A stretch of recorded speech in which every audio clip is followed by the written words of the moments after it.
مسعود صاحب، جب یہ بریک میں ہم ہیں تو ایک وہ خبر چل رہی ہے کہ چینی جو فضائیہ کے سربراہ ہیں ان کی پاکستانی فضائیہ کے سربراہ سے ملاقات ہوئی، اور اعزاز صاحب ہمیں کہہ رہے ہیں ابھی کہ ایسٹرن بارڈر سے جنگ کا خطرہ ٹلا نہیں ہے.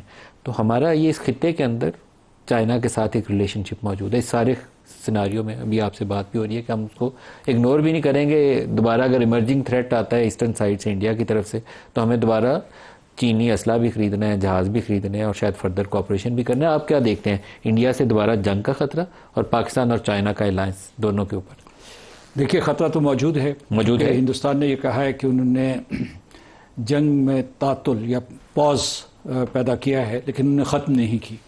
اچھا، دوسری یہ ہے کہ وہ جنگ ہار چکے ہیں، اس لیے انہوں نے دوبارہ حملہ کرنا ہے. کم از کم ان کی افواج یہ کہہ رہی ہیں، ان کے سیاستدان یہ کہہ رہے ہیں. تو ایک تو یہ اس لیے ہمیں تیار رہنا چاہیے.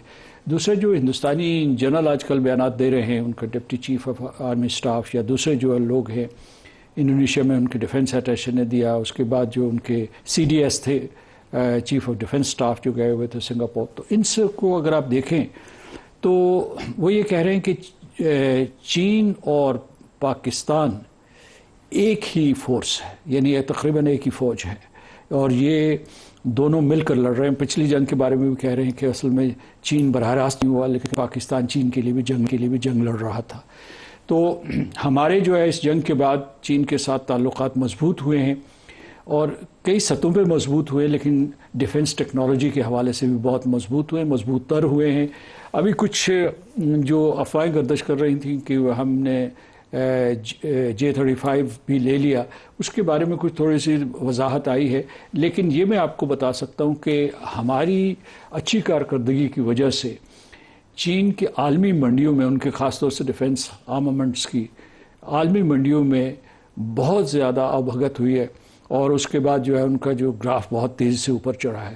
تو چینی بھی ایک اعتبار سے آپ کے ممنون ہیں، اور ہندوستانی یہ غلط نہیں کہہ رہے کہ جب جو وہ، بلکہ وہ پچھلے دنوں کہہ رہے تھے کہ چین کی اتنی مدد تھی کہ پاکستان کو ان کے جہازوں کے لائیو ویکٹر پوزیشنز بھی معلوم تھی. تو اگر اتنی عیانت ہے تو ہمیں تیار رہنا چاہیے. اور اس میں بلکہ یہ ہے کہ ہمیں یہ ایک موقع ہے، کچھ ہمارے پلیٹ فارمز جو ہے مغرب سے ہیں، بالخصوص امریکہ سے ہیں.